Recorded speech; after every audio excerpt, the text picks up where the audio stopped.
Professional.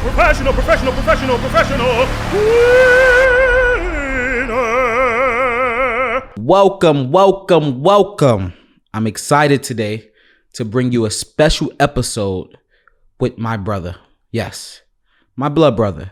Joshua Conyers is here today. If you have been following my journey, you know our history, you know our background. We have the same mom, same dad. Same dad, right? Same mama and same dad. Yeah. Right? You know that? Grew up in the same house. So drugs, domestic violence, all that. whatever you want to say. Any stereotypical like black movie you can think of. Yeah, right? Bronx, New York. The jungle, the worst place in America. That in Florida, whatever Charlemagne say. So that's where we come from. So, but regardless of our background and our story, my big brother here has done some amazing things. He is an opera singer. Yep. That's what I do. Hold on. No. You ain't gonna just say it like, oh, that's what I do. He is an opera singer that was born in Webster Projects, Lincoln Hospital, on 3rd Avenue in the Bronx. And from that, he was able to become an opera singer. And not just an opera singer, not your chorus guy. The real deal. Somebody who's doing it, somebody who's making an imprint. I watched him on TV. I have been at football games, Washington Redskins. Yeah, Washington football team. And I've watched him sing Washington the Nationals. Yeah, Washington Nationals. I watched the Olympics. Let's go. Yeah. Let's go. Yeah. Let's go. Yeah. So he's really sung for the opening of Jeff Bezos. Yeah. Whatever elite club and secret society they have. They paid you a nice check and kicked you out. I remember that day. But he's really doing it. And he's doing amazing things, and he's at the top of his profession. So I want to give him power. I don't want to bring down the stereotypes. I don't talk too much about our past. Unfortunately, we have to, because it is what shapes us. It's what builds us. But I'm excited, man. I thank you for supporting your brother and coming on the Professional Winner podcast. What's up, my brother? Listen, man. First, I just want to say that, my brother over here, man, my baby brother is doing big things, man. Appreciate you. I love you. You know what I'm saying? His grind, man, I just admire it. And listen, I can work I'm trying to work as hard as this dude right here, man. But I appreciate you. I love you. And thanks for having me, man. Of course. Thank you for coming. I know he's been filming all day. He's doing a TV show. Yeah, man. I've been on set. Let's talk about that. Before we go into the family and us as kids, let's go into that. What are you in New York for? Because you live in Boston. Yeah, so I live in Boston with the wife. And man, I'm here in New York filming this movie, man, with this opera company. It's like a opera TV show. So something that's new, something that opera doesn't do. We don't do that. You know what I'm saying? So it's a new lane for opera. And so we're just doing, 9 episodes of this opera, brand new opera that was just created. It's wild. It's 9 different composers, 9 different librettists, they each one doing their own episode. So the music is all different kind of variations and colors and different kinds of things. And then my character, man, I'm playing a guy in an insane asylum. Okay, explain that. Ed. Yeah, man. Explain Ed. So Ed, man, he's crazy, bro. He's wild. Okay. So this dude, he's a Vietnam veteran, but he's off his rocker. So he signed up for the war. He's wild, crazy. And, he does. I'm not trying to give too much away because you got to come see it. It's going to drop in May. I'll so be you know what I'm saying, come see it. I don't want to give too much, but this dude, he's trying to do whatever it takes to get out of there. But he's so crazy that he thinks that he's normal, and so he's leaving. He writes stuff on oranges and say this is his message, and then leave little messages to begging them to let him go because he's normal. And so he's wild. I mean, wild and crazy. I'm doing crazy stuff, taking off my shirt, ripping stuff, all that. It's it's crazy. So it's a lot of fun to play. I'm looking forward to it. So check it out. Everything for Dawn. Congratulations. I've been telling you that since I was a kid. I remember being young and you screaming all day and being ignorant in the projects. I didn't know why you was yelling, what you was trying to accomplish. But now as a grown man, I respect you. And you said something. You said it's something new, right? Opera don't do TV shows. Nor does black boys from the projects become opera singers. That's right. So I know this is, I'm not going to say it's easy because, we just did your show in Brooklyn. That's right. Give me the details. I took Emily. That's right. My daughter, so, which was awesome. Yeah. So I was doing a recital with this company called the Brooklyn Art Song Society. They call BASS, BASS. And I was doing this, it's a recital kind of company. So they put on a whole bunch of recitals, maybe 3 or 4 every year, maybe even more than that, probably like 6 or 7. And so I got to invite the family, got to invite the niece. Yes. To come out and watch me do my thing and do a recital. You know, especially in these times, you know, I'm just blessed to be working when things are, you know, shut down. And, you know, I'm one of the lucky ones, the fortunate ones to be out there still performing even during the pandemic, man. So I'm blessed. COVID has not been easy for a lot of people. You know my background, I work in medicine. I haven't stopped working. That's right. My work has increased actually, but for a lot of artists, for a lot of actors, for a lot of musicians, it's not been easy to find work. So that just shows how good you are at your craft. Yeah, I appreciate and that people are still paying attention to you.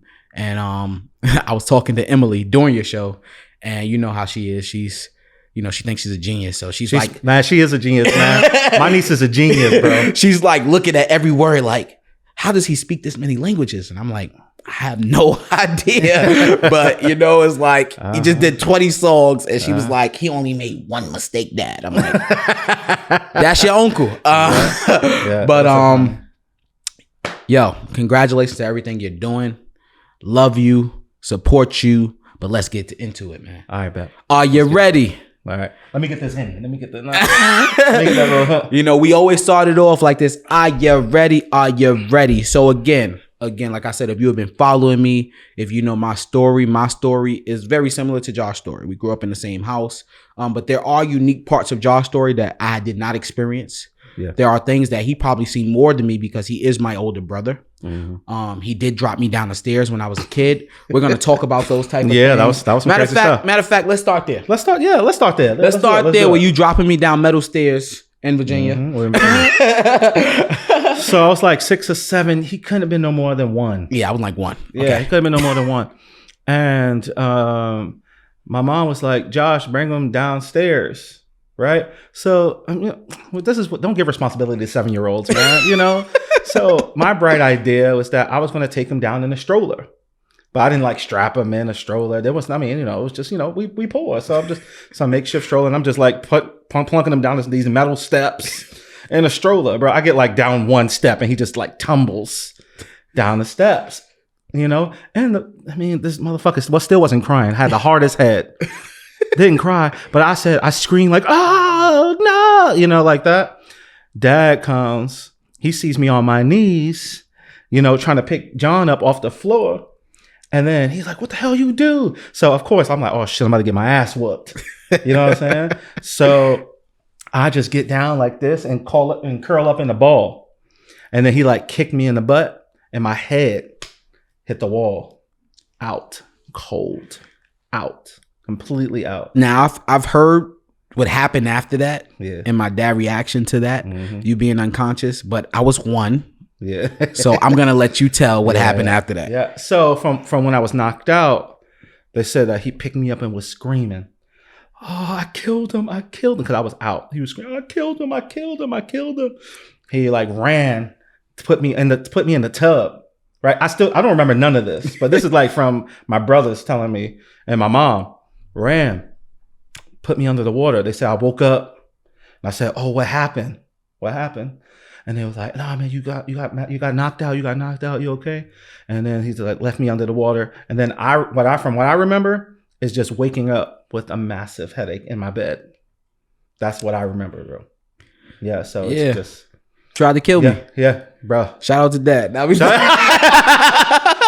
bro. Knock my ass out, man. Almost killed my ass. Yeah, man. We got plenty of crazy stories like that. Stories, man. Unfortunately. Yeah. But I want to skip a little bit. So like, you know, if you guys watch my pre-episodes on John Conyers Network YouTube channel, you know, in the pre-episodes, I talk about how I'm the real New Yorker and they are more from Virginia. Yeah. So even though I'm the only one born in Virginia out of my siblings, I was raised in New York. I did middle school here. I did high school here. And you guys did middle school. I did middle school and high school all in Virginia. Now, let's start 8th grade. All right. You know, because I don't want to give it away, but we have a lot of things coming. And there's going to be special guests that's going to be able to elaborate more on our story and go in very detail. There's projects I'm working on. So me and Josh don't want to give it away about our story, but if you Google Josh, if you research me and some of the articles that is out there about me, you can find plenty of things about us. But today is about Josh. It's not about giving power to negativity. That's right. It's about the amazing things that Josh have accomplished, regardless of the trials and tribulations we had to go through. Sure. So I want to start in 8th grade, Chesapeake, Virginia, Jolliffe Middle School, the basketball star. All right. Before you became the opera star. Yeah. Let's get to it. Yeah, man. So before that, 6th grade, like I love basketball, but I didn't know how good I was. But I had a lot of friends, man. My friend Justin, who was a basketball star, did AAU all throughout his childhood. My Uncle David, who was a straight up baller, hooper. And so I would just ball with them. And they were like, yo, Josh, like, you don't know how good you are. I was like, oh, for real? So, I mean, I was still living up with my grandma. And they haven't moved down yet to Virginia. So, like, I didn't really sign up for sports yet. In 6th grade, they really don't let you do sports really until 7th. But then we moved to Western Branch, and then 7th grade year, Western Branch. But I decided that, I'm not going to play ball. I just decided that, I'm not going to do it. I'm not going to do nothing. And then once the new school came open, brand new Jolliffe Middle School, the part of the first 8th grade class, I was like, you know what? I'm going to do it. You know, and the reason why is because I was walking down the halls and the coach was like, yo, you play basketball? And I was like, yeah, I guess. You're like 5'11". You should be playing basketball in 8th grade. I was 5'11", 6 foot already. So he was like, yeah, man. Yeah. And don't put in the comments, John, why you 5'5". Yeah. Why all your brothers is tall. Yeah. You know, that's between God. I don't know why the genetics skipped me, but we're going to talk about that later. Yeah. Yeah, man. So I went to tryouts and I was dominating. It was crazy, bro. I actually did not realize that I was that good. And so it's like, I never did AAU. I never played with, I wasn't playing like that. I just played street ball. Yeah. You know what I'm saying? I wasn't playing like that. So then I was like, I had it in my mind after that day. I was like, yo, I'm next Shaq, bro. Yo, that day I was like, I'm Shaq, bro. You know? So like, it just went crazy. So my team though, we were terrible team. First game of the season, bro. I am bricking everything, just like the nerves, all that, bro. Cause like practice, all that, like the offense is running through me. Like I'm killing everybody in practice, bro. But that first game, I think I had 6 points. Man, I went for like 2 for like 15 or something like that. It was real bad. And coach was just like, bro, I don't know what that was, but you got to find it, man. You got to find that heart, you know? So I was like, all right, Pat. So, and let's remember, this is after football. So like we, football, all that, I did that. It was my first time playing football too. So yeah, we were definitely a football fan. Definitely. Yes, I already did. Football, but basketball was like kind of where I was like real good at. Yep. And next game, I just went out. I went crazy, bro. Dropped 25 and 11. Just went off, went crazy. And then, but we still losing, man. We just losing. Like we didn't win one game. Except we won one game in the tournament. And that's when I had my best game. And that was the game that I was at. Yeah, you had like 45. I had 45 and 21 rebounds. And you still missed a lot of free throws. Yeah. Oh, tell you about the free throw game, bro. Oh, man, I forget. But we playing a whole bunch of black dudes. I mean, like tough dudes, man. I can't remember what school it was. Was it Churchland? No, it wasn't Churchland, though. Damn, I can't remember what they were called, man. I remember they had on red jerseys. But anyway, first half, I'm dogging them. I'm talking about like I dropped 20 on them. But I went like 0 for 6 from the free throw line. So Shaq, right? I told you I wanted to be Shaq. And I remember you being very our dad, they was short of ref. Uh-huh. And they asked our father to referee. Mm-hmm. And our dad was determined to mess with you. Yeah. And for everything, every call that he could do against you, he did. Yeah, just to mess with you, to build your character and things like that. Yeah. And I was at that game. It was all of us. I think. Everybody was at that game. And you cannot make a free throw to save your life. Yeah, bro. So like after I dropped 20 on them, but I missed all my free throws, they just fouled me the whole game.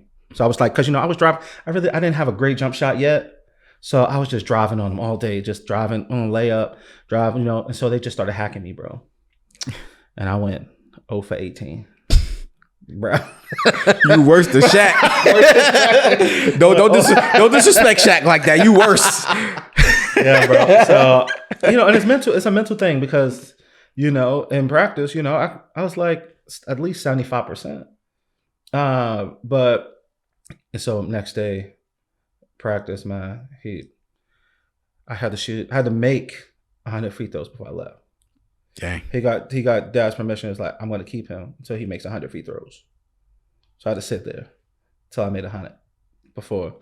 And so, my free throw, I think I shot like 62% on the free throw line, but that was bad. Yeah. But yeah, man, I was legit. I thought I was going to be something, man. Made varsity and football. And then getting ready to make varsity and basketball before dad didn't let me. Yeah. I'm not going to interrupt you, man. Because so let's be honest. Yeah. I'm his brother. Yeah. Right. I'm interviewing him, but let's be honest. I know everything, right? Yeah, I know the story. Yeah. I grew up in the same house. I know why he stopped playing basketball. Mm-hmm. So Josh, this is your platform today. You are a professional winner. Let's get to it before mom call me again. Why did you stop playing basketball, and how did that lead to you having an opera career? All right. So when I got to high school, 9th grade, was playing football, played JV, then got moved up to varsity. Best team in Western Branch history, still to this date. Made it to the state semifinals. It was super dope. And I was also doing choir, right? Because I was actually in a boy band with my two best friends. We were like singing together, making songs, all that. But me and my best friend, Sean, we would skip school all day. We would just skip school, go to Walmart or like Kmart. There was a Kmart that was right by Western Branch. We'd just go steal stuff and then sell it in choir. So we like had a hustle, making money. And I missed too many days. And then like my GPA, bro, was like that year, it was like a 1.9 or something like that. It was bad. And before you continue, when you tell the story of our family, right? Yeah. I think the assumption is, and we have been through this our whole life. Mm-hmm. A lot of people, when we tell our story and when we say who we are, people say, there's no way. Yeah. There's no way all of you guys are doing what you're doing, have these type of careers, are successful with those type of parents, right? Yep. Quote unquote. Quote unquote, yeah. And what we will say is that regardless of our parents' addictions, mental health issues, because it is an addiction, it's a mental health issue. For sure. I don't think it 100%, paints the whole picture of who they are. That's right. Right? But at the end of the day, they are responsible. They are adults, so they have to eat their choices. That's right. And they have to be responsible for their choices. But something that was big in our house was education. Mm-hmm. And when you came home to dad with a 1.9 GPA on a 4.0 scale, and when you're talented in sports, we know how it works. Mm-hmm. Yep. Sometimes, teachers, coaches will overlook that GPA when a person can average 30 and 10 like you could. That's right. Yep. So they were going to let me slide because you need a 2.0. Yeah. So they were going to let me slide and play. But was dad going to let you? Nah. So he said, nah, you can't play. So that was it. I couldn't play. I couldn't play ball. And so I was like, dang, what am I going to do?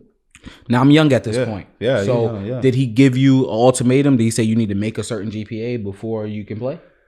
Nah, he just said, it wasn't that. He was just like, nah, you gotta get your GPA up. Like, what I'm saying? You're missing too many days of school. Like, I don't know what you're doing, but you ain't playing ball unless you get it together. Okay. So I was like, all right, dang. So that joint hurt. But so my boy, Sean, that freshman year, man, he was doing this program called Love School for the Arts. Super talented musician, man. Read music, played instruments, had a beautiful voice. And he started doing this program that he told me about. He was like, bro, man, you was playing sports. I'm over here doing that. We don't hang no more. Audition for this program. Like, and you're not playing basketball? Audition, man. And so I was like, all right, fine, man. All right, fine. I'll audition. I'll see what's up. I'll see what's, I'll check it out. So he taught me this piece called Severn Crudele, a piece in Italian, right? It's like one of the like standard pieces for like young kids, young teenagers to learn when you're first, getting into classical music. But I had no idea, So he taught me this song, and I went and auditioned, and I got in. I was super excited, man, to get in, and come to find out that it's an opera program. Like, I got in, I wasn't reading the fine print. I didn't read about the curriculum. All I knew is that he was saying that there was mad girls. Okay. Right? There was mad girls. You get out of school every day at 1:00. Right? And you know what I'm saying? Like, you get to, you just in, Norfolk, we chilling, we having a lot of fun, and just doing music. So I'm like, all right, we're singing. I'm going to be doing choir. I'll leave school early. It's going to be legit. I'm going to have fun. And then turns out it's a full-blown school. And it's like college. So he didn't tell you was leaving school at 1 to go back to school. Yeah. He didn't tell me I was leaving school to go to school. To another school. And learn different languages in a whole different world that bro, your ignorant poor self didn't know about. Nothing. And I mean, nothing. I didn't know you had to do all of that just to be able to sing. And now, how many people in that program look like you? Excuse me. To be honest, this program was pretty diverse. And there's a lot of people who, in this little niche program, that are really successful today. It's crazy. Yeah, hold on. Say the program. What's the name of the program? Governor School for the Arts, man, in Norfolk, Virginia. And we know because we do. What do we give the Governor School every year? That's right. We give them a scholarship. Named the what? The Joshua Conyers Scholarship for vocal excellence. That we created through my company, Conyers Real Estate. That's right. So every year we give back to people who have uplifted our family. That's right. Now, the Governor School didn't specifically have an impact on me, but it had an impact on somebody I love and cherish. Right. And I've done wonders for our family, and they're doing wonders for people who look like us. And that's what makes this man special. Because he's like, when I come to my brother and I say, yo, man, I'm looking for a way to give back to the school that, that wants to, that helped me become to where I am. It's not even a thought. He's like, all right, what can I do? How can I help? Let's get it. Let's go. And it's just like that. It's not like, all right, let's talk about it 6 months. Let's make a plan. Like, let's make this plan right now. Let's get it out next month. Let's write them. Let's make the money. Let's get it. And we have gave 2 people that scholarship. 2 people so far. scholarship.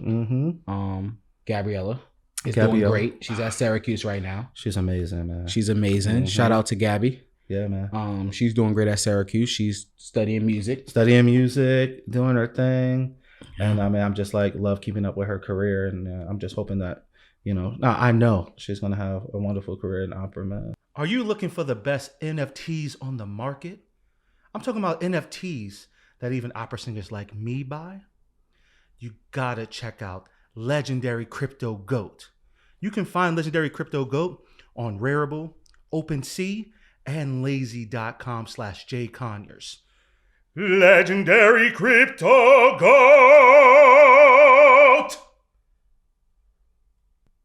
So that's how it started, Josh. Yeah, man. So that's how it started, man. So I started doing governor school, man. 10th grade year, sophomore, and find out they're doing opera, man. And I'm like, what the fuck is opera? I don't want to do opera. I don't want to do opera. I'm an R&B. I was in an R&B group. I don't want to sing opera. But, so they're like, okay, man, but you got promise. Just keep going. All right. So they cast me in the show that year, man. We're doing this big piece that's done all over the world. It's called The Marriage of Figaro. And so you ever heard of this really famous one, Barbara Seville? I'm so sorry. I cut you off. Okay. Is that the one where you go, Figaro? No, so is that not it? Because I remember growing up in the house and I hated you. A good year of my life. Because all I was like, yo, why is he always screaming? So yeah, it's the same story. It's the same story. Okay. So I'm not going to bore your audience to death with the whole story. Nah. This is Mozart, the one that I did in governor school my sophomore year, my first year at governor school, right? But 100 years later, Rossini, who was really famous in Italy, did the prequel, which is The Barber of Seville, which is Figaro, Figaro, Figaro, Figaro, Figaro, Figaro. That's that. So that happened 100 years later. Used to do that every day. Yeah. No, mind you, I'm like 7. We don't got cable, right? You know, I remember, Josh, I'm sorry. I know you got fans and money. I remember, you know, it was always Notre Dame games because Notre Dame college football always came on free. On TV, free. Yep. I remember Josh, you know, he used to always put on porn right before you go to Salvation Army. He's horrible. So I remember my first time watching porn. I'm like, Josh, what are you doing? He's like, sit down and let me show you this. I'm like, okay. I'm like, don't we got to go to church? He's like, yeah, just watch this. And I remember him always doing that Figaro. And I used to so confused. So we still ghetto. You know, listen, man. we come, that's our background. We live in a Holly Cove, which you're from Virginia. Our audience in Virginia, you know what Holly Cove is. Right. Airline Boulevard, man. Yeah, that's your projects of Virginia. Projects of Portsmouth right there. Well, Chesapeake, but it's like on Airline Boulevard, which is mostly Portsmouth. And I also remember being 8 and 9 and Josh room always smelled funny. So I was like, I'm putting all my business out there. I'm a kid, man. We got we professional winners, man. We tell it all. This ain't for your kids, but the kids will find it on YouTube. That don't got nothing to do with me. But so I remember those things, and I remember you always doing Figaro. I remember you always going to the Salvation Army. You know, that was part of your church. Yeah, going to church. Yep, that was my thing. So give me some stories, man, about the governor school before we transition, and I want you to touch on. You had his basketball career because at this point, like when I started taking AP classes in high school in New York, it was because of you. Yeah, I remember you taking AP Calc. That's right. I take AP Calc. Like you were different. You weren't the 1.9 Josh at this point. Yeah. We're talking about junior in high school, Western Branch. Yeah. Like you used to always mess with me. You used to be like, "Look, let me show you why I'm a genius." Like even remember when we used to watch football? Yeah. And you always predict the play right before the ref do it. Yeah. And I used to be like, how did you know it was hold it? Like now I know. Like I'm like, man, he tricked me. Like, of course he grabbed the face mask. But when you 8, it's like, yo, he knows everything. And he would just show me X, Y, Z. And I'm like, oh my God, my brother's a genius. So now you're different. You're nearly getting a 4.0. Mm-hmm. You're screaming all day, and no disrespect to the opera world. I'm talking singing beautifully. I'm talking about in the mind of an 8-year-old. He's screaming all day to me. I'm confused why he's yelling in his room all day, right? Now it's perfect GPA. Mm-hmm. You're 6'3" at this point. You're bigger. Oh yeah, 6'3". And you're in shape. You're in great shape. I was in great. Yeah, listen, back in the day, yo, I was 6'3", 180 pounds, muscles. Why didn't you go back to basketball? You know, it was just that like I was having so much success, and my teachers at government school were just like, you know that like you can get full ride scholarships to go to college. And I was like, oh snap, I can go to college for this? And it was like, yeah, you can go to college and then have a career and like make money doing this. I was like, I can make money being an opera singer and singing? They were like, yeah. So they don't tell you how hard it is. How hard, like in any music business, man, like it's hard business. But yeah, so I was like, I auditioned, man, for like tons of schools, man. New England Conservatory, Hart School of Music, North Carolina School of the Arts, a lot of places. And I got a full ride scholarship to every single one. So that's it. So that was like, yo, that's it. Because I know our parents broke. You weren't gonna get no help. Oh yeah, that's right. That's right. I'm not gonna go unless I get a full ride, man. I'm not trying to pay for school. I'm not trying to have no student loans. And like, you know, people don't really tell you, like, especially like when you don't have your parents to really educate you about that stuff. Like I didn't know nothing about like getting out student loans and how you can do that. I just knew that if I didn't get the money, that I couldn't go. That was just like in my brain. But as I was getting all these scholarships, I was like, oh, this is my path. Clearly, this is the path that God led me on. So I'm gonna go to that path. And let's get straight to it. What school did you decide to go to? I went to North Carolina School of the Arts. You know what I'm about to say, Josh, right? What you about to say?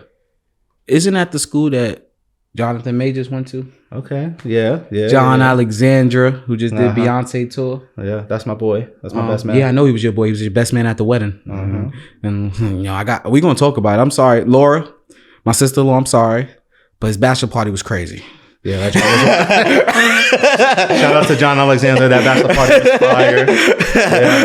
Yeah, so we gonna talk about it because this is Professional with a podcast. What we say? Our fans is family, so That's telling everything. We're telling it all. Jonathan Majors graduated around the same time you graduated. Yeah. Shout out to him. Yeah, man. The Harder They Fall was amazing. Yep, it was dope. I seen you on FaceTime with him, so you know him. Yeah, no. So I gotta ask a question. You know what I'm about to ask, right? I don't know what you about to ask. What you about to ask? You know what I'm about to ask. I know what you about to ask, man. My show. What was the show called on HBO, Josh? Amazing. Name it for me. Lovecraft Country. Lovecraft Country. That joint was fire, wasn't it? There's no way. Professional winners. There is no way that show does not deserve a season 2. Yeah, right? It got like how many nominations? Like, oh, stop it. We want to hear that from you. We want the tea. You talked to Mr. Majors after the show was canceled. Yeah. Why was it canceled, Joshua? Listen, shout out to Jonathan Majors, man, but that's confidential. That's confidential. He fake, guys. He won't be on the Patreon. He won't give us the tea. Yeah. But shout out to Jonathan Majors. We will be texting you after the show. We need you to play the younger version of Bobby Love, produced by Kerry Washington, Octavia Spencer. But we'll talk about that later. Yeah. The Harder They Fall was great. Yeah, man. Lovecraft Country was great. Loki is amazing. Yeah. I don't have much time for TV, but I always make time for Mr. Majors. Shout out to you. Keep doing your thing, man. And that just goes to show you the type of people you're around, the type of people that motivated you. Yeah. And to see, you know, that all of you guys are doing major things and moving into these type of spaces is beautiful. So I'm going to shut up now because this is not my podcast today. This is Joshua Conyers' podcast today. All right. Tell me about your time at North Carolina School of the Arts, man. Bruh. Let me tell you about my first day on campus, bro. I'll tell you my first 2 days. First day, I get there, you know what I'm saying? They like line us up and they're like trying to figure out what we doing, like what our majors are. And so they see a big black dude and they're like, yo, you in technical, you do tech. They're like, yeah, you carry shit around your big ass. And I'm like, you know what I'm saying? That's the first, like, they were just like, yeah, I was like, I'm an opera singer. And they're like, what? You sing opera? Like, yeah, bro. My 6'3", 300-pound ass sings opera. Yes, from the Bronx, New York. Yes, I do. Yeah. They like, nah. Yeah, they're like, okay. So, man, 2 white girls who were also freshmen, and both of them were actually in a high school program. So it's a high school program and college program all in one. They like live in a separate dorm. But they were in the high school program and then they got to college. They're in my year. So they was like, yo, we're going to a party, bro. So I was like, all right, bet. So I welcome to the party. We call it the First Street Parties. They always had it in this big house. They always rented it out. And it was just like 3-story house. It was crazy. Everybody in there. So, you know, like we from the project. So, you know, you throw a party, you know what I'm saying? We dancing, you know what I'm saying? It's drinking, whatever. So I'm like, I'm ready to hear the music playing and bouncing. I walk up in there and it's like, what feels like 1,000 people just like hurdled up, just talking to each other in a cloud of smoke. Right. And I'm like, oh shit, you know, so everybody's smoking weed, right? And so these white girls, they just dip on me. They just left me there. So I'm just there by myself, right? So I'm there by myself. So I'm like, all right, I'm going to wander around. So I wander around, I'm looking. And then I go upstairs, right? And I see this bong. Well, now, I've never saw a bong before, right? But like watching, you know, our parents do their thing sometimes. I'm about to say, you saw a bong. Yeah. but not like, you know, like like I saw a bong, but not like this one, like where they smoke like tobacco. It was the type of bongs you seen in New Jack City. Exactly. Yeah. So, but I thought that I was looking because the only bong I ever saw was a crack pipe. Yeah. So I'm like, oh shit, everybody in this room is doing crack. Right? Yo. I was like, fuck this shit, bro. I'm out of here. That was your PTSD? Yeah, PTSD like a motherfucker, bro. This is my first day in college. First day. So I'm like, fuck that. I ran. I was like, fuck that, man. Everybody's fucking doing crack and shit. Where the fuck am I? I'm in the middle of North Carolina, bro. And I'm like, I'm trying to get away from that shit. And like everybody, like I was like, fuck this. I'm out of here. So I just go back to my room. I'm like, oh man, what the fuck? You know what I'm saying? Of course now it's like funny because they were just like smoking weed or some shit. You know what I'm saying? And like I was just thinking like they all doing crack. So like that's like, I mean, I thought that for like 2 years, bro. Hold on. Like, yeah. Hold on. Let's stop. That shit. When did you realize? Hold on. It took you 2 years to realize that people were smoking weed on college? Yeah. It took me like 2 years, bro. Because I decided to stay in my room. I was like, fuck that. I'm not going out. So I avoided like I was just like, I'm going to focus on singing. Okay. Fuck everybody, fuck all that. And that's when like John, like that's when I met John. That I met John that day. That's when he became my best friend. First day I met him, we was like hanging out at orientation together. But then I didn't see him at that party. But then he lived we lived on the same hall. So he would just always, because he had a roommate and I had the single, right? Because listen, my scholarship was fire, bro. Single room, food, everything, bro. Full tuition, all that. So I had my own room. And every time his roommate would be fucking, he would come sleep on my beanie. You know what I'm saying? So I'd be chilling in my bed and he'd just be sleeping on my beanie because his roommate in the room fucking some chick. That's cool. Yeah. So shout out to John, man. Respect the roommate. Yes. Give them their privacy, man. That's right. Yeah. So yeah, it's crazy. Second day. They're like, okay, hold on. Now all of that was the first day? Hold on. I'm about to re-enroll. North Carolina School of the Arts. Free sponsorship. We about to do a commercial. Yeah. Hold on. Hey, man, if you're looking for entertainment and you want to be an opera singer. Shout out to School of the Arts, okay? North Carolina, baby. The education was amazing, man. I learned so much. I wouldn't be where I am today without them. Oh, he capping. If you need a beanie. Shout out to them. If you want to do crack and still make $100,000 a year, go to North Carolina School of the Arts. Don't listen to this school. Nah. North Carolina School of the Arts. Crack 100,000 in beanies. Nah. Shout out to them. Love them. It's legit. Yo, you know, go if you're a school. I remember. No, serious note. I remember being there. I was in high school at this point. Middle school, 8th grade. I think. 8th grade when I went to your graduation. That's right. 8th grade. It was beautiful, man. Yeah. It was my first time ever on a college campus. Yeah. Beautiful small campus. Beautiful campus. Beautiful campus. And you met some amazing people there. I did. Cough, Steve. Yeah. Shout out to my other father, Stephen Lacoste. Yes. Thank you. That dude. Thank you for what you have done for our family. That's right. For our brother. So anything you do for our brother, you're doing for our family. Yeah. Oh, come on. Name the other person. Oh yeah, Dr. Marilyn Taylor, my voice teacher. Yes. She was absolutely amazing. You know, got me. I'm still studying with her to this day. Yeah. So we're joking. Obviously, North Carolina School of Arts is an amazing place. Jamie Albritton, Angela Ward, all y'all. I love all y'all. Yes. So since we just spent 20 minutes on the first day, let's get to day 2. Day 2. So you remember? So we from the projects. We don't see a lot, man. Mm-hmm. So day 2, we all every freshman in all categories of the arts, we have to take this class called critical perspectives, writing, reading class. I was about to say critical race theory. I was about to say, no. North Carolina invented it. Hell no. Critical perspectives. Okay.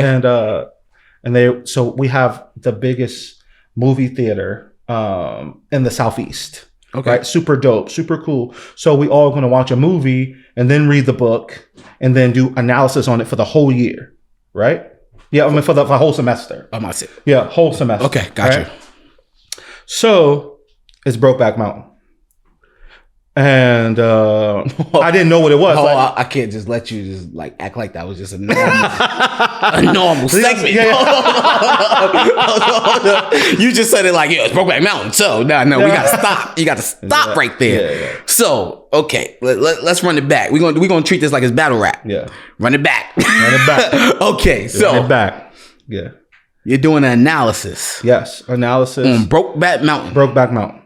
Right. And is this your final, or this is just the basis of the whole class? The basis of the whole class, and then Brokeback Mountain. Brokeback Mountain for the whole year. It's the book that they chose that year. They choose a book every year. Okay. And if they have a movie, you'll watch the movie, and then you'll read the book throughout the whole year, and you do, papers on it and stuff like that. Disclaimer: I've still to this day have never seen Brokeback Mountain. Okay. So I've never read. I know what it's about, but I've never read the book or I've never seen the movie. So break it down to the audience in detail about that class. So you know what I'm saying? So we never grew up, we didn't have parents who said hateful things about people who are different from us or something like that. No, definitely not. We weren't shown a lot, especially about gay culture and stuff like that. But what a hell of a entrance into college. You know what I'm saying? It was I'm watching a movie and they're in the mountains and stuff, they're working. And I'm just like, okay, what the hell is this? Because I haven't heard about it yet. I didn't know what Brokeback Mountain was. I didn't know. So I was just like, what the hell is this movie, bro? About these dudes working in some random ass place. And then I see them look at each other And I said, oh, shit. And then he just started fucking him in the tent. Yeah. And I was just like, I've never seen that, like, no shit like that on TV in my life. Now, disclaimer. Definitely, I agree with you 100%. Even though our parents, we never really talked about that in our household. Yeah. But where we grew up at, let's be honest. We're going to be honest. It's ignorance. Ignorance, yeah, for sure. And we're going to go on, I have a special episode coming up with somebody who I love and I admire. And just like a lot of people who have changed your life and admire, they are gay. Yeah, absolutely. I have wonderful people in my life who are trans. Queer. I wonderful people who are gay. But when you grow up in a certain environment, we use terms. Yep. And, they try to separate us. That's right. Being gay ain't cool. That's right. There's a lot of terms that are derogatory, that are disrespectful, that are used like homo, like fag. And that's just the culture we grew up in. That's just what and I'm sorry, at 12 and 13, at that point, you try to adjust to what society norms is. That's right. You try to adjust to what your community try to make you. Yeah. And I'm not trying to speak for you because I don't know what you felt at that class. I didn't have a class like that. But I know it still was kind of a culture shock for you. Yeah, of course. It was a complete culture shock for me. Because I never saw it. Yeah. Like, you can't, what you expect from somebody who never saw it, wasn't cultured by it, or who never learned about it. Yeah. So I was just like, damn. Yeah. You know what I'm saying? Like, I was just like, oh my God. And then watching him, and then like him wanting to like always do his wife, like in the butt and all that stuff. Like it was, yeah, it was good. Like you just see like how like, like I got a different mindset now. Oh yeah. I never.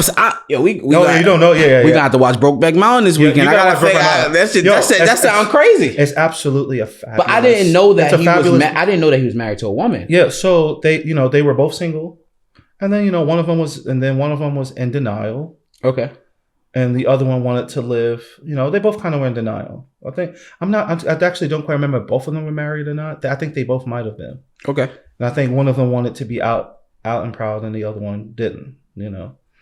And some stuff went down. But, I don't want to get it all wrong because I don't remember. That was a long time ago that I watched that and read the book. So I'm not really educated on it. But I know it was very culturally shocking. But it made me want to learn more. Like, dang, I don't know. Like, I'm a person who, if I don't know, I'm going to be honest about me not knowing. And then I'm going to try my best to understand. Now, I'm not gay, so I can never really be in their shoes or understand them. But I wanted to, hear them, talk to them, and see what it was like. So doing that, it changed my life. And then, realizing that, I had certain teachers who were, probably gay. And then, other teachers in my life who do live that lifestyle, who took care of me, who showed me how to be a man. Most of those men were gay men. Exactly. Who showed me how to take care of myself, how to dress myself, how to eat, how to manage money. Gay men. So, from that cultural shock to what the hell is that? To trying to get a true understanding of what it's like to be a gay person in America, that's why I don't say that I'm an advocate for it, because I think that, that me being I don't think it me as a man, who likes pussy, I can be an advocate for it. But I respect it, and it ain't none of my damn business. And I love you as long as you good people. I don't care what you do in your sheets. I love you. You love me, and you're a good person. That's all that matters to me. And if you do that, I support you. Yeah. And if you good peoples and you a good person for society, and you do stuff you do things, amazing things, and you just happen to be gay, I'm going to support you. Exactly. We talked about this off camera. We actually had a long 3-hour debate yesterday. Yeah, we did, bro. Last night. We had to bed. She was like, "Nah, I'm not dealing with y'all. So I gotta go." But we talked about this even this morning. We said, when we look at our lives, because when you grow up the way me and you grew up, it takes a village. That's right. I'm not sitting in this chair without an army of people who extended their hand because my parents, my family members was in certain situations where they just couldn't do certain things. That's right. Regardless of, we don't need to talk about if they wanted to do it, why they didn't do it, what they did do. There was just certain things that every child, every young adult needs to be successful in this world. Right. And every person I think of that put me in positions of power, that taught me things, that took me to my first university, were trans or gay. Mm-hmm. And they didn't look like me. They were white. And I said, how can I ever in my life disrespect a community like that who just saw me as a person and took me from here to here? Yep. I don't care what you do. I don't care what you identify as. I look at the person as an individual. Mm-hmm. And I'm going to say this, and I'm going to stick by this. There are black people who are horrible. There are trans people who are horrible. Mm-hmm. There are gay people that are horrible. There are white people that are horrible. There are some dinosaurs and anime characters who are horrible. Mm-hmm. And there are trans people who are amazing. There are gay people who are amazing. There are white people who are amazing. There are black people who are amazing. We have to start looking at people as an individual, whether you do it in business, whether you do it in your craft, whether you do it as an assignment, as a group project.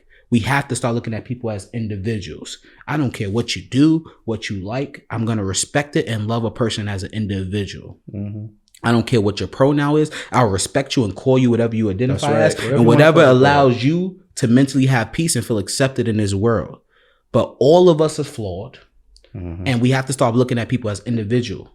Whatever you identify as, whatever color you are, whatever you associate yourself with, it doesn't change the fact that as individuals, we are all unique. Mm-hmm. We all go through circumstances and we all make mistakes. Mm-hmm. And so I don't speak for the professional winner, but I'm going to speak for Josh.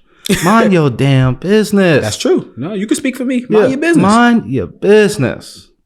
Mind your business and learn to just love people for who they are. Unless somebody, I don't care what they are. Unless somebody do something to hurt you, to rub you the wrong way, to not be a person of their word, then you can talk about the individual. But whatever they characterize, if I make a mistake as Jonathan Conyers, that is not the fault of black people. That is the fault of Jonathan Conyers. That's right. If there's a person who has an agenda, who is gay, who's straight, and they make a mistake, that they don't speak for the whole entire community. You have to start looking at people as individuals. Mm-hmm. And you have to respect people. You have to love people, because you don't know what it takes for somebody when they feel the way they feel. We have to come together. We have to find ways to work together as people and just love people, man. And it's just that simple. Yeah. Shout out to the LGBTQ plus community. Love exactly. Yeah. So we just uncovered a lot. Yeah, man. Yeah. And then grad school. All right, take me there. So, Indiana University. IU. Shout out to Mark Cuban. That's my guy, man. Yeah. Mark Cuban's your boy. That's my guy. I don't know him personally. Hold on. Let me look. I said that's my guy. They're like, oh, John be chilling with Mark. He owned a percentage of Dallas. Not yet. You see that? You see the confidence professional winners? Not yet. That's right. But now we gonna own the Giants though, or the Knicks. They ain't letting our black asses on shit. Hey, let's get things going on the phone. Come on, man. But listen, Mark Cuban. Just side note. I don't know, man. I hope he don't got no scandals or something I don't know about. But from a business perspective, I pay attention to him. Yeah. I love Shark Tank. I watch him. Some of the things he have did. Shout out to him. I have a few lists of people I pay attention to as far as the whole NFT movement. I really pay attention to him. Look at my lazy.com, which is owned by Mark Cuban, which you didn't know that I was telling you about. He's no joke, man. Shout out to Mark Cuban. I do a lot of apps with Emily, the coding that she does. That's right. I've done most of those things based on the interviews I've watched him do. And what Emily? 9 coding? Come on, now. Eight, man. Yeah, come on. Man. That's the genius. And I don't do those gender norms. You know, I have a son, but my companies are going to my daughter. She gonna take us to the promised land. She will be a CEO, whether she in a skirt, pants, sweats. That's my baby. Indiana University. Yeah, man. You know, as an opera singer, you got to get your master's. For sure. Yeah, it's just one of those things. It's like very rare that somebody like goes into the, you know, finish their undergrad and go and just start singing everywhere. That's like really tough to do. So I went and got my master's degree at Indiana in the middle of nowhere. Now in Bloomington, it's a dope city. Actually, that's kind of why I kind of like let my... You know, I was at your bachelor party. Yeah. Middle of nowhere. I was nervous. I spread my wings here. You know what I'm saying? Like I was uptight, man. At North Carolina School of the Arts. You know what I'm saying? Talking about, you know, the bomb situation. I thought everybody was doing crack, so I was real uptight. But here I was like, you know what? That's what, like, I forgot my first drink because I never drank. So I got my first drink when I was in Indiana. partying, man. This is when I really started hanging out with the ladies, man. Met your wife. I met my wife there. Shout out to my sister-in-law. You're not about to get me cut in Boston That's right. next week. Shout out to my baby. Shout out to Laura, my wifey. Yeah, man. But there's some crazy stuff happened to me there too. Break it down to me. Yeah. So I worked in Indianapolis, which is like an hour away from campus. And in between that is this place called Martinsville, Indiana. So I was getting my check cashed at the Walmarts because I'm ghetto. Well, that's all I know. So Walmart. Yeah. What can't you do at Walmart? That's not ghetto. It's Walmart, baby. Yeah. So I decided to stop at this Martinsville, man, to cash my check. It's in between Bloomington and Indianapolis. And I get in there, man, white lady. She was like, "No, you can't cash that." I said, "Well, I've been cashing these at Walmart like every 2 weeks." And she's like, "Nah, you can't cash that here." I was like, "What?" She's like, "No, you better get out of here."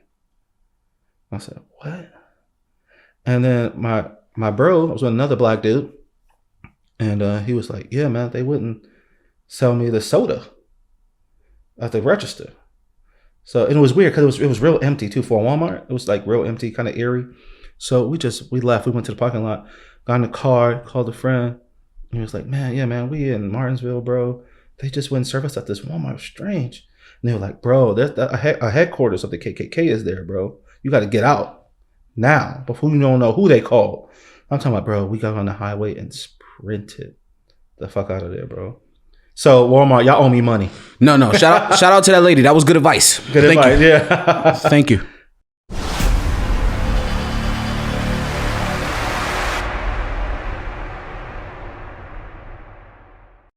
Yeah. That is crazy. Yeah, bro. Martinsville, Indiana. Yeah, man. Nah, bro. Hope you're doing better. 2021, get this shit together. Now, I got to be honest. Viewers, don't kill me. Don't cancel me. We got to go back into your bachelor party. All right, bet. I'm what, 18? At your wedding? Yeah, so I got married when I was 25. No, I was 25. Yeah, I was 25 when I got married. So you were like 19. Yeah, I'm 19. 19. I have a baby. Yep. Emily is super sick. Bro. So, it's crazy. In college, I used to do something called Students Help in Honduras. I would go every winter. I would go to Honduras and build schools. And throughout the whole year at Stony Brook, I would raise funds. Mm-hmm. And when I was in Honduras, I accidentally brushed my teeth with the water of Honduras. And I got a bacteria in my stomach. But it didn't affect me because I was an adult at this time. And I came back to America, the States. And I was kissing on Emily. And I got her very sick. Yeah. And at Joshua's wedding, I had no idea why Emily, because Emily wasn't a crier. But for that whole wedding, yeah, man, she was super sick. She kept getting pale. Yeah. And, fast track a little bit. When I got back to New York City, we ended up finding out that she had a 70% gut infection. Yeah, something crazy. Yeah. It was almost to the point it was about to be cancerous. And I was like, it's impossible. And it was like, the only way she can get this type of infection unless somebody drunk water from a third world country. And I was like, none of us go to a third world country. What are you talking about? And I was like, oh my God, I almost killed my daughter, Yeah. But let's go backtrack. So during this whole time, she's sick. Mm-hmm. I've never been to Indiana. Once it turns 7 p.m., there's no street lights. And I remember, John, I love you, but you're going to have to hold this L, man. I remember it's me, you, Dad, Pops, who had a fucking blast. He's the only one who had a blast. Only one who had a blast. Josh decided to get strippers from Craigslist. John, not me. John. Oh, excuse me. John decided to get strippers from Craigslist. Mm-hmm. Now it's a bunch of big black dudes except me. I'm the only one with the bad genetics. I'm 5'5", but all of them are big. You're 6'3". Nucky 6'1". Yeah. Nucky got his PTSD coming on, fresh from the army. He got his gun on him. We're driving down this one road. Yeah, bro. Backwoods, man. Backwoods, and we end up in the middle of the woods in this cabin. Gorgeous cabin, though. Oh, the cabin was fire. Was crazy. I whipped everybody in Madden. Yeah, bro. I am John Conyers. The Twitch is coming. Yeah. I'm going to really show y'all what I used to do. I'm a Madden god. Oh. So I whipped all of them in Madden because all that. Yo, my whole life. Chill out, bro. Nah. Let's get to it. My whole life, what they used to do to me. I'm getting emotional. They used to unplug the joystick and make me think I was good. And you bastard. He used to be like, oh my God, John, you're so great. And I was like, so this at 5. And they used to just laugh. Who was calling me? Oh my God, it's my wife. Nicolette, I told you I was recording, baby. Okay, I'll call her back. So listen, right? They unplugged the joystick. And I'm playing. I thought I was so good in football games because that's what we was, a football family. That's right. Yeah. And they're playing, and until it was like 9 probably that I realized like, yo, why is my thing not plugged in? Yeah, bro. Like, no ass can play. Like, hell and no. my parents, just like remember the parties, like my parents used to force them to take me everywhere. And they used to hate it, bro. Everywhere. And they used to hate it. So, you know, in Indiana, I was excited. I was grown now. I was like, look, I'm about to whoop all of y'all for the PTSD y'all gave me. So he did though. Yeah, he did though. I was whooping all of them in Madden. Yeah. And these strippers, who are white girls, we're in the middle of the cabin in Indiana. And to be honest, not saying this to save face, I didn't think nothing of it. I'm like, yo, I'm 19. I finally done got the baby. Yeah. I'm like, okay, I've never been to a bachelor party. All my brothers, my family is here. And my brother Justin, fresh from the military, PTSD, grabs me. I'm the youngest, so everybody's like, they always protect me. I'm the baby. He grabs me like, no, it ain't happening.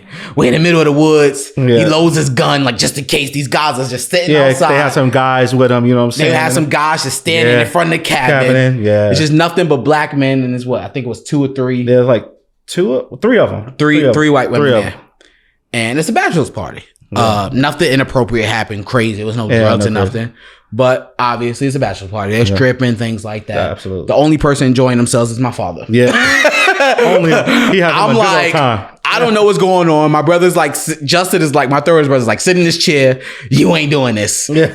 Every time the stripper come to Justin, he's like, stay away from me. Yeah, he's like, nah, bro, nah. He's tweaking. He's like, no, we in Indiana. Josh, what you got us in this woods? You crazy. Yeah. If anybody walk through, I'm shooting. He's bugging out. Yeah. So I'm just in the corner playing Madden. Like, okay. Babe, my father, I'm looking at my father. My father's like, yay. Yo, so I'm like this playing Madden, like, yo, what's going on?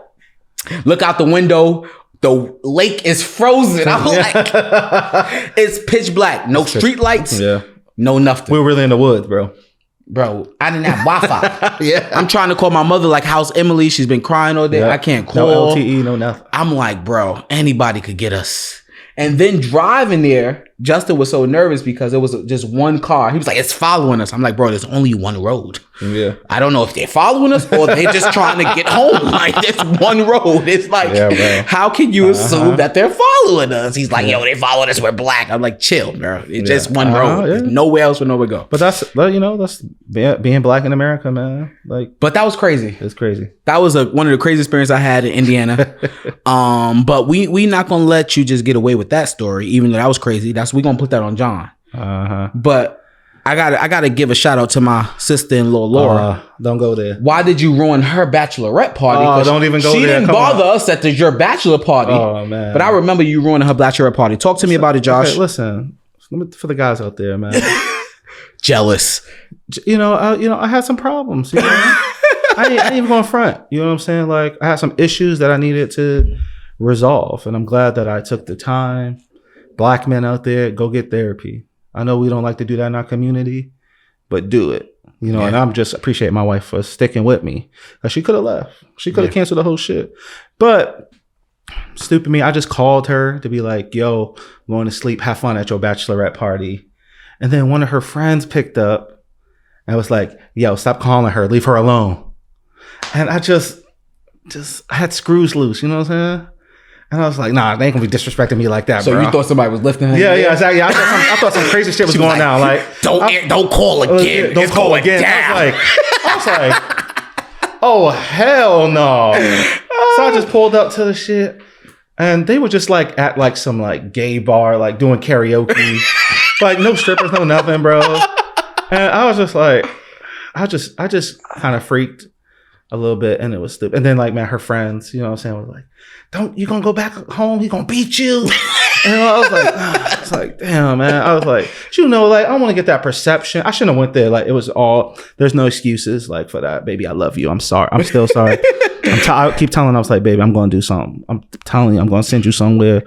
I'm telling you, let me get these funds right. I'm sending you and a couple of your friends somewhere, baby. I promise. I'm sorry. Yeah, you got to hold that L. I got to hold that down. That's an L. And I was sad because I didn't get to enjoy the cabin. Yeah. I was stuck in the corner because of Justin. But then the next day, y'all went to Indianapolis, which y'all was like, look, it's more open. No. We went to Indianapolis that night. Oh, yeah. And I couldn't go. You couldn't go. I was underage. That's right. I was only 19. Yep, because the thing was 21 and up. Yeah. Because listen, my boy is the realest because he had bought out the whole joint for a couple hours. Yeah. So he already had bought it. So it was like, oh, shit, John can't come because it's 21 and up. So, yeah, we went there and that joint was just us, bro. And they just like lined up the girls. It was like, which one you want? It was crazy back. Thank God I wasn't there. Cancel Josh. Don't cancel me. Don't cancel. That's a strip club. Listen, man, I didn't set this up. Nah. It's a bachelor party. It's a bachelor party. It's not. Let's say that's not my jam, but it was, one of those things. But back to it. Yeah, I ruined my wife's bachelorette party, and I still feel bad. And Nucky, you ruined Joshua's bachelor party for us. But John, please do not find women for bachelor parties on Craigslist. It was it was sketchy. It was confusing. It was a little bit scary. It felt like a setup. It was crazy. Yeah, but we're alive. And we're here to tell the story. We're alive. Now, we're going to keep on marriage. Yeah. We got to say congratulations to you. Yeah, man. You are about to be a father. Yes, man. Come on. Let's give it up. Yeah. Woo! Congratulations, Thanks, my brother. Thanks, bro. Following in your footsteps. Yeah, I got 10 kids. We got 10. Take care of all of them. That's right. I got 3. Stop it. Are you excited? How do you feel? I know you're paranoid. She was 2 weeks pregnant. He already had the whole bye baby and all the whole registry already done. I'm like, relax, Josh. She's been pregnant for 1 second. We've been trying for a long time, man. You know, like we want to get pregnant right away, and it was just like, we didn't know, man, if we were ever going to happen. We've been married for 8 years, been together for 10.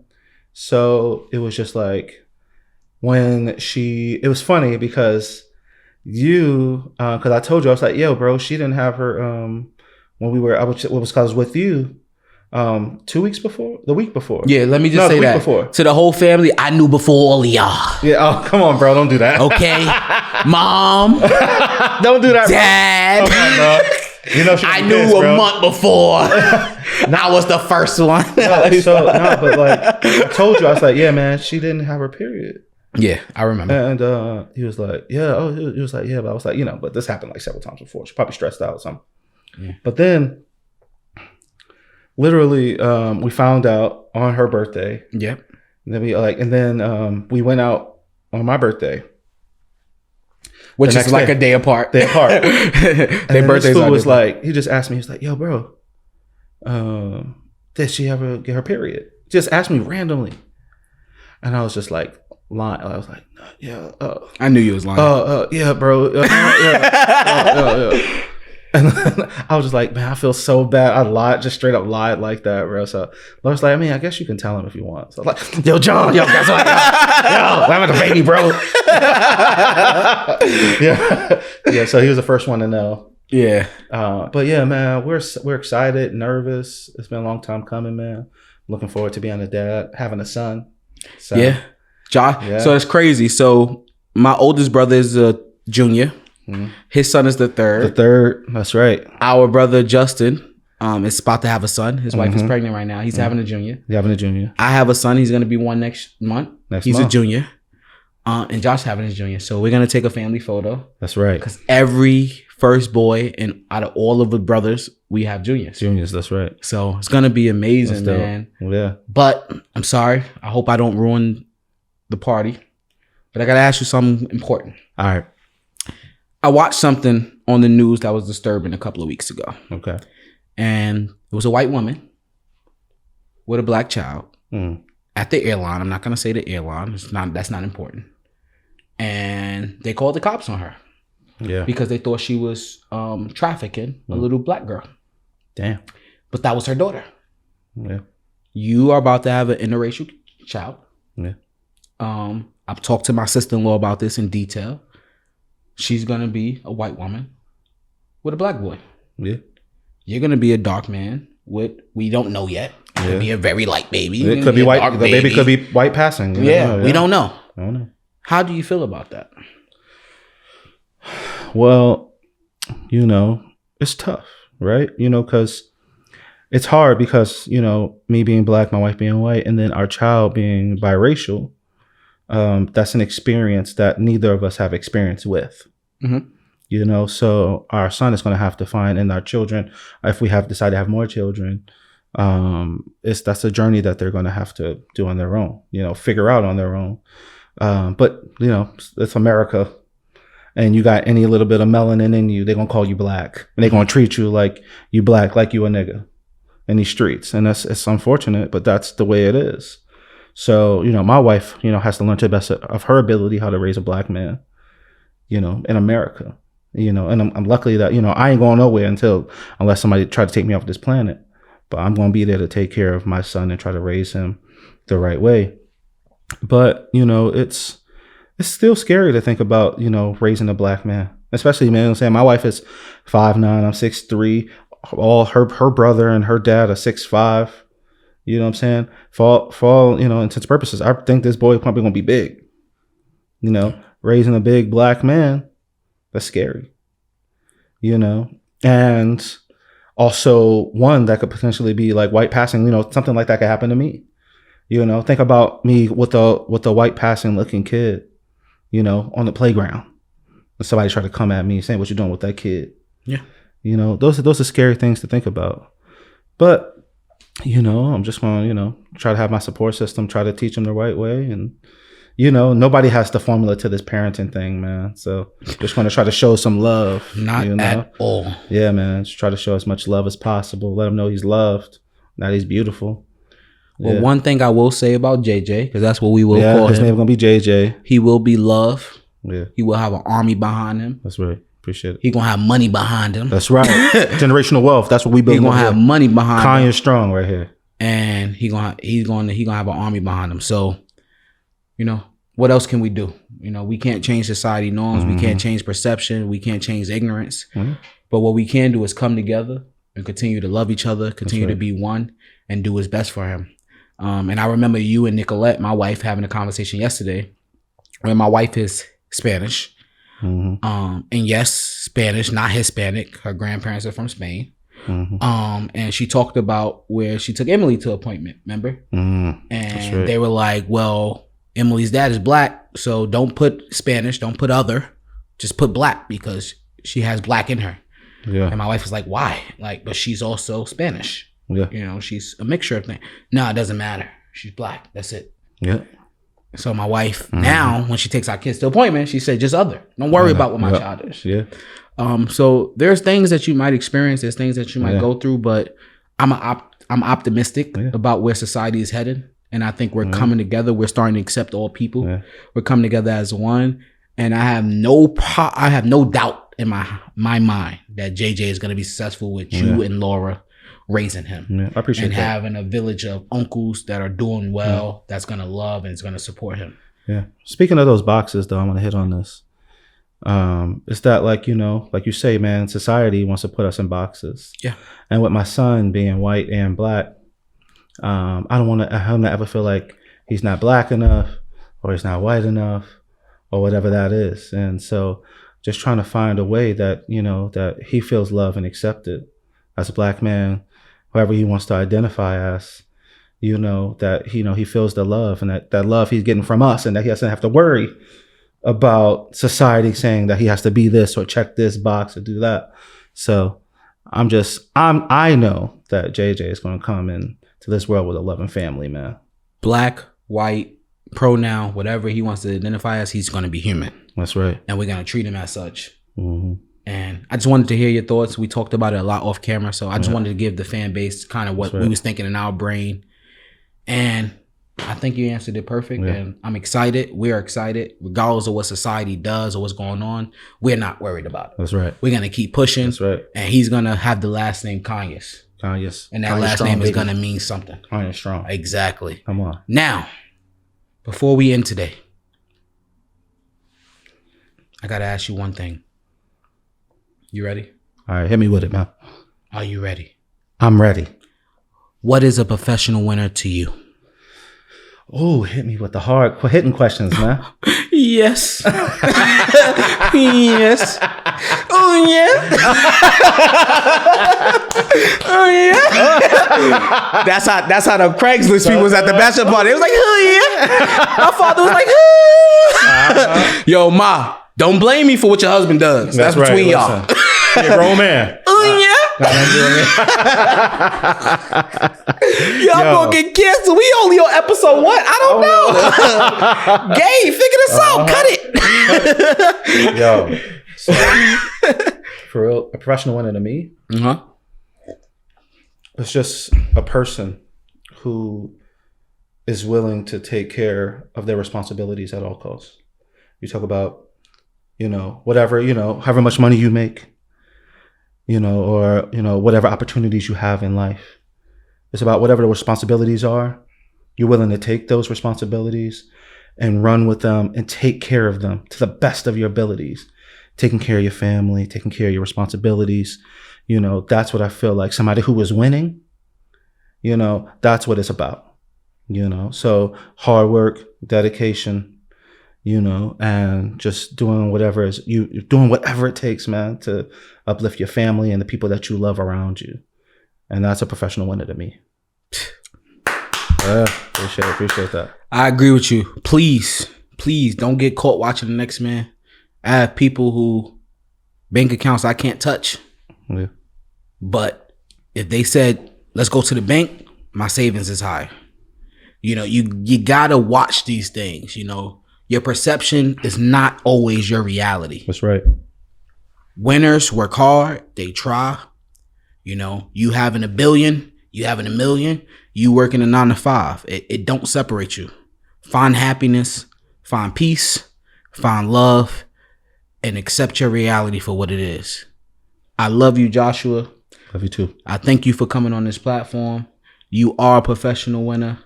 I am whatever you want me to be. Put it in the comments. That's right. God bless. Thank you for tuning in. For all the listeners, thank you for the supporters. We are out. Professional winner. Professional winner. Professional winner. Professional winner. Professional winner.